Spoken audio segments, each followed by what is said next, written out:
دوستو، آج میں آپ کے ساتھ قرآن کی اس سورت کا آخری حصہ شیئر کرنا چاہتا ہوں جو ہمیں دوسروں کی نہیں اپنی ذمہ داری یاد دلاتی ہے۔ سورۃ الشمس۔ پچھلی آیات میں ہم نے نفس کی بات سنی، اس کی پاکیزگی اور بگاڑ کا ذکر سنا۔ آج کی آیات ہمیں ایک سچی مثال دکھاتی ہے۔ قوم سمود کی یہ کہانی ہمیں یہ سمجھانے کے لیے ہے کہ جب انسان جان بوجھ کر سچ کو نظر انداز کریں، جب وہ غلط کو دیکھ کر بھی خاموش رہے، تو انجام صرف ایک فرد کا نہیں بلکہ پورے معاشرے کا ہوتا ہے۔ آج ہم سورۃ الشمس کی آیات 11 سے 15 سنیں گے۔ ان آیات میں ہمیں یہ سبق ملتا ہے کہ خاموشی بھی ایک فیصلہ ہوتی ہے اور نفس کی سرکشی انسان کو کہاں تک لے جا سکتی ہے۔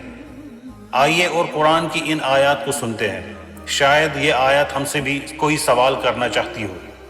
بسم اللہ الرحمن الرحیم۔ کذبت ثمود بطغواہا۔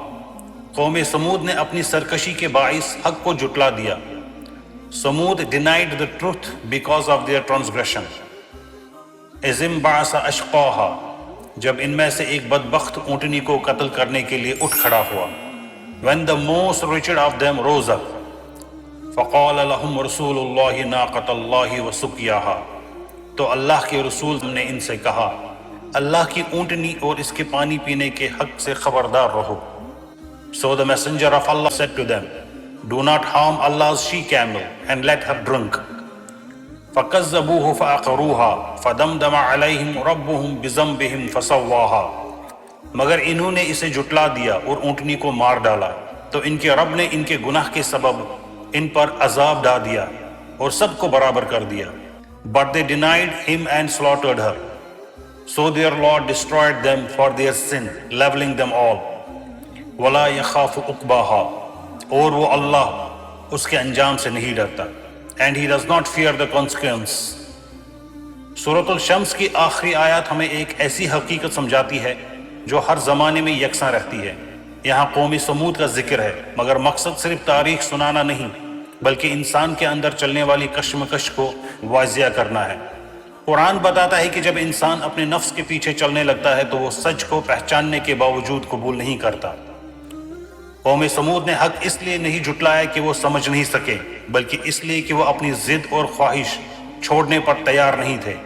قرآن خود کہتا ہے سورۃ القیامہ میں کہ انسان اکثر اپنی خواہش کو دلیل بنا لیتا ہے اور یہی کیفیت انہیں اندھا کر گئی۔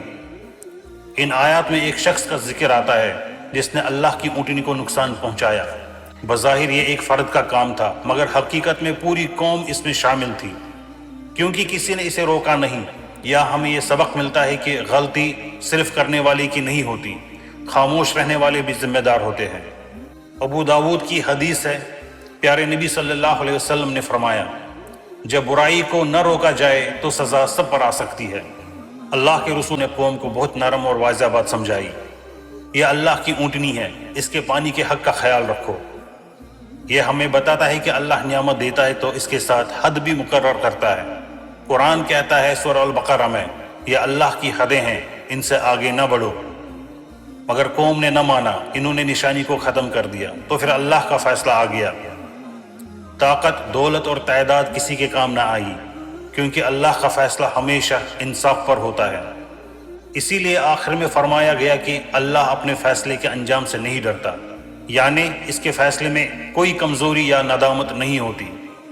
یہ آیات ہمیں بہت سادہ بات سکھاتی ہے، اگر نفس قابو میں ہو تو انسان بچ جاتا ہے، اور اگر نفس حاکم بن جائے تو قومیں بھی مٹ جاتی ہے۔ ترمذی شریف کی حدیث ہے، پیارے نبی صلی اللہ علیہ وسلم نے فرمایا، عقل مند وہ ہے جو اپنے نفس کو قابو میں رکھے۔ سورۃ الشمس کا یہ حصہ ہمیں ڈرانے کے لیے نہیں بلکہ سنبھالنے کے لیے ہے۔ یہ ہمیں آج ہی سوچنے کی دعوت دیتا ہے کہ ہم سچ کے ساتھ کھڑے ہیں یا خاموش تماشائی بنے ہوئے ہیں، کیونکہ اصل کامیابی باہر نہیں، اندر کی اصلاح میں ہے۔